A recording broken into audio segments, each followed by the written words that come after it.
Whether you're a student, a leader, or part of a team, you will benefit enormously from learning and implementing the 6 leadership styles by Goleman.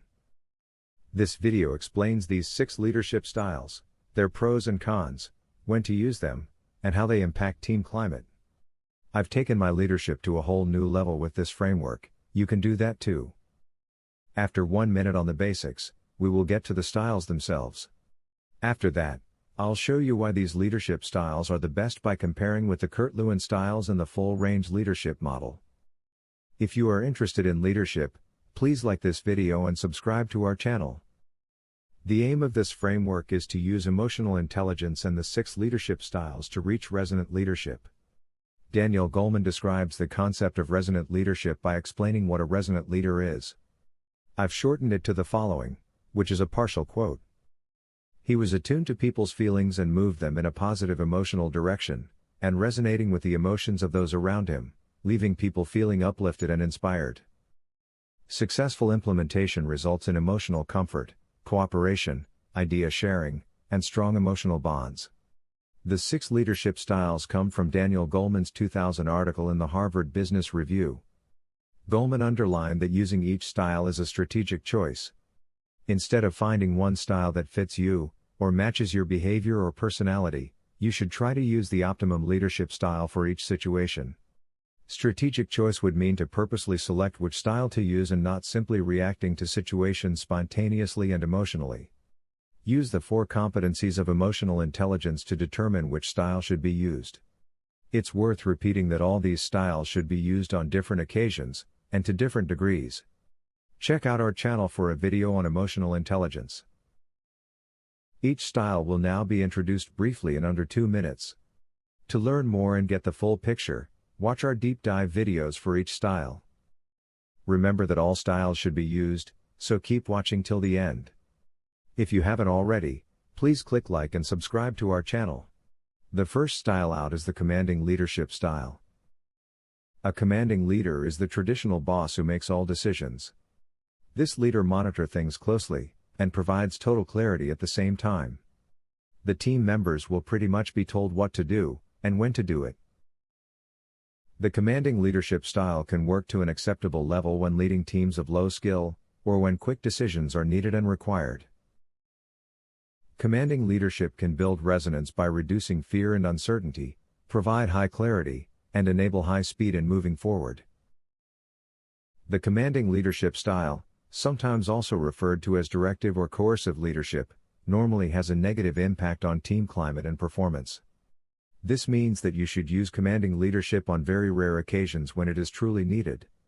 You must avoid having this style as a prominent part of your repertoire at all costs since it has truly detrimental effects on engagement, team climate, and general performance.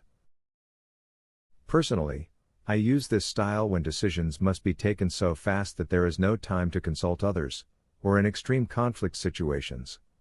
This rarely happens in the business world, but it might happen more often if you work as an emergency responder, to name an example. If you use this style in a majority of situations, you're not using the leadership styles based on emotional intelligence. Instead, you're simply using authoritarian or autocratic leadership, which is a behavior, rather than a planned leadership method. I've encountered managers like this in my career, and they have often been on power trips, or simply acted like dictators. All of them have showed a significant lack of skills in basic leadership. You should watch the deep dive video on commanding leadership, so that you learn what to avoid, and how to recognize when others are deploying these behaviors. That way you will be in a better position to mitigate the effect of their commanding behaviors. 5 more styles to go. If you like the video so far, please like and subscribe. Visit our resource page at leadershipahoy.com/Goleman resources for some helpful tools related to this framework. The second of the 6 leadership styles is coaching leadership. The coaching leadership style is much better than commanding leadership, although tricky to become really good at. A good coaching leader coaches people to develop on a long-term basis, creates strong personal commitment, engagement and loyalty among the team members. This is not easy, but the effects are truly great.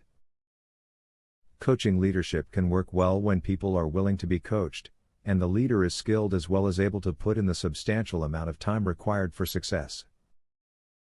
Coaching leadership builds resonance by creating strong connections between personal goals of each team member and the common organizational goals. The coaching leadership style has a truly positive impact on team climate, and hence, it drives performance.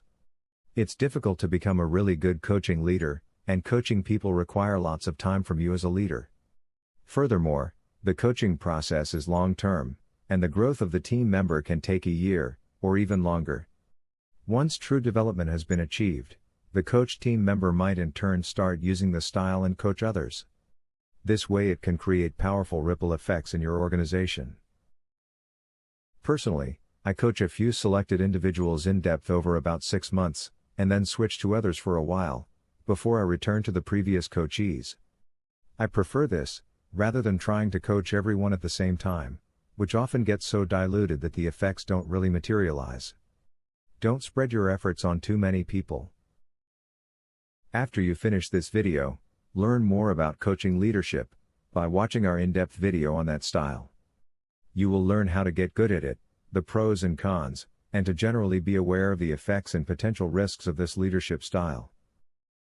There are 4 additional styles left to cover. The next one is the democratic leadership style. The democratic leadership style is a part of several different leadership frameworks, not just this one. It's also referred to as participative leadership. A democratic leader works hard to empower the team. One way of doing this is by building and enabling participation in decision-making. The democratic leader also opens for the creativity of others, and the high degree of participation is just one way of achieving this. Democratic leadership is more likely to work well in skilled teams that can contribute to making decisions, etc. It's also a good fit for teams that value empowerment and innovation. Democratic leadership builds resonance through putting lots of value on team participation. This in turn builds commitment to the team, the leader, and the organization. It also brings great employee engagement, which is good for performance. There is a positive impact on team climate when democratic leadership is used. Just remember to use this style as 1 out of 6, and not use democratic leadership all the time. If one of the 6 styles would be exclusively used, the democratic style might be the best choice, but the whole point is to provide flexible and multifaceted leadership. Using democratic leadership at all times would be a waste of time, and decision-making would take forever. Use it when it makes sense, when it builds engagement, and when making decisions that affect others. The participation this style creates helps to provide an open climate where creativity, innovation, and continuous improvement can thrive and grow. This type of climate is very useful in most organizations and builds performance. Learn more in our in-depth video on democratic leadership. You get information on how to best build participation, the pros and cons of this style, when to avoid it, and how to excel at being a democratic leader. We have 3 more styles to go. Remember that it's crucial that you understand and use all of them, not just one. So keep watching. The affiliative leadership style is about team building and creating personal ties between the leader and the team members. An affiliative leader puts a lot of focus on personal relationships. He or she creates trust, harmony, and great team spirit, resulting in a closely knit team. Providing a lot of recognition is one of the methods you can use to make this happen.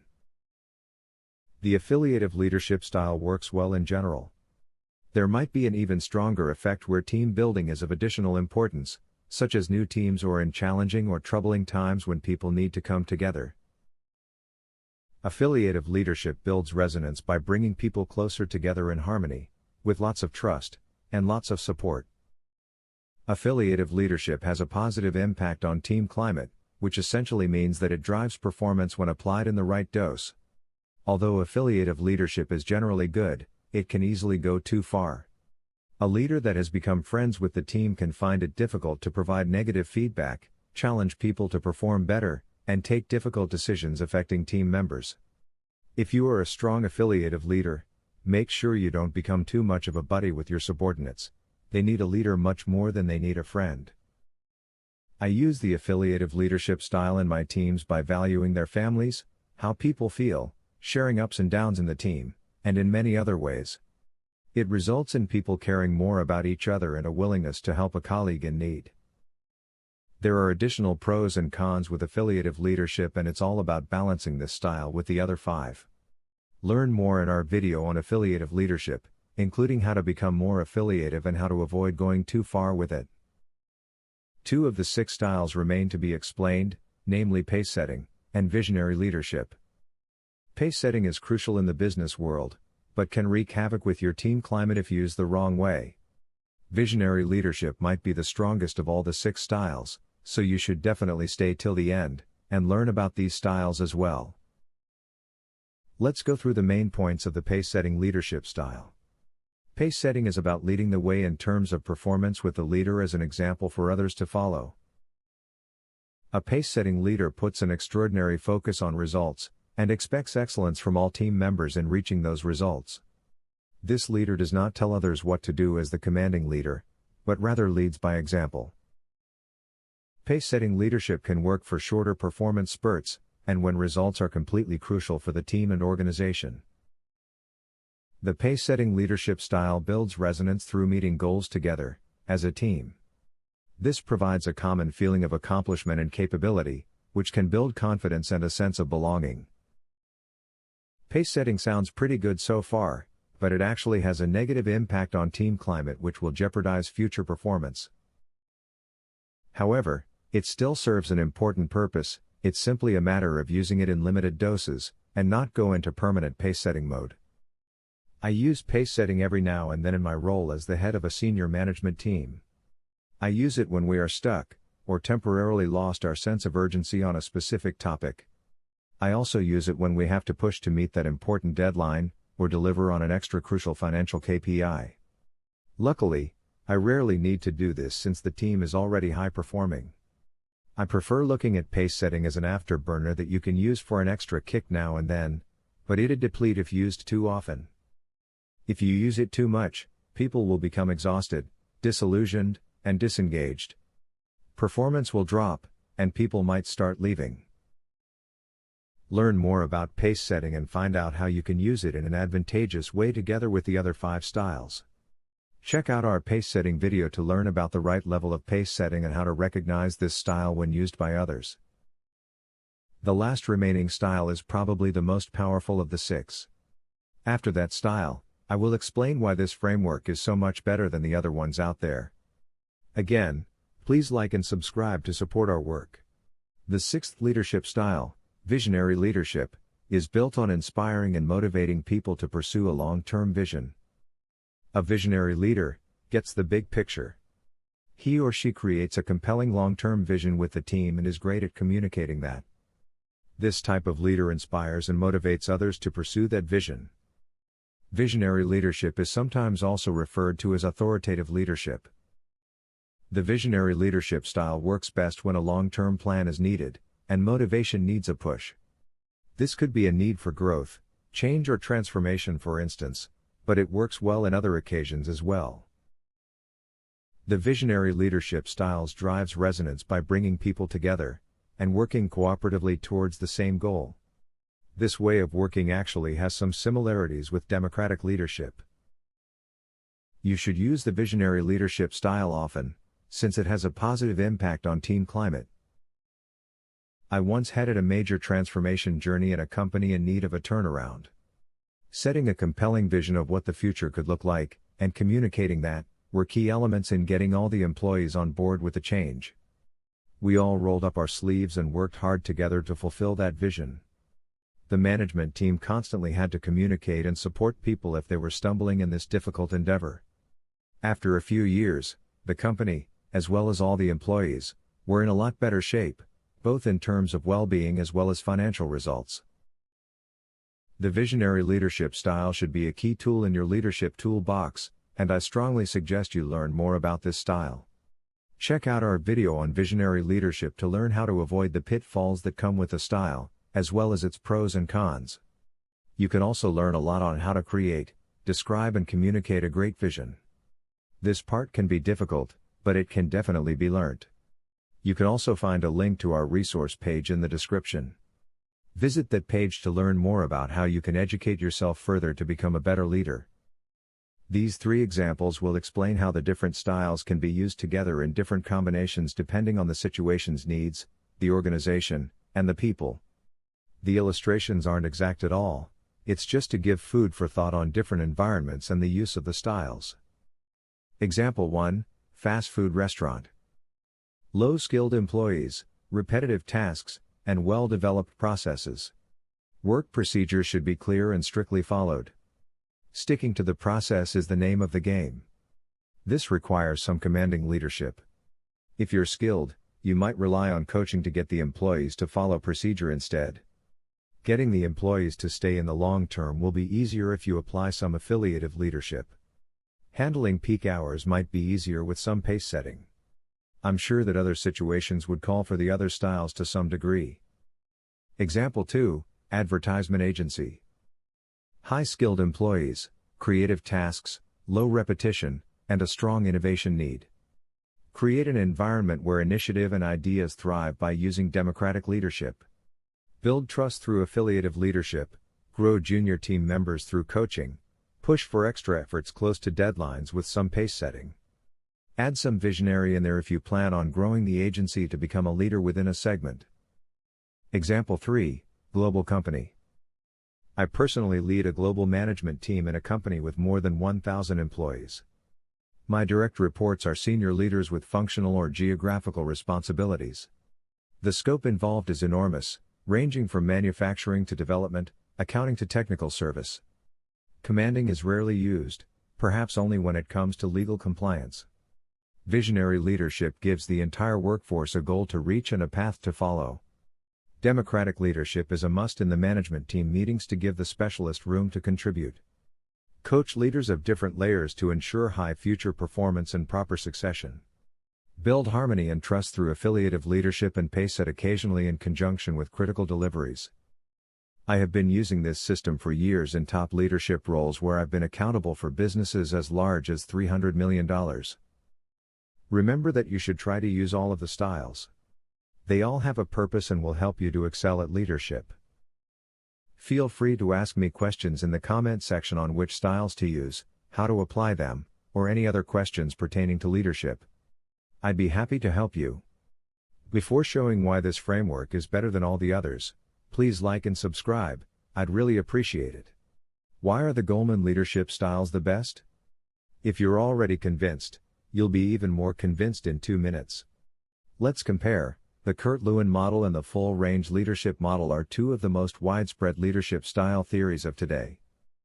The Lewin framework consists of democratic, autocratic and laissez-faire leadership.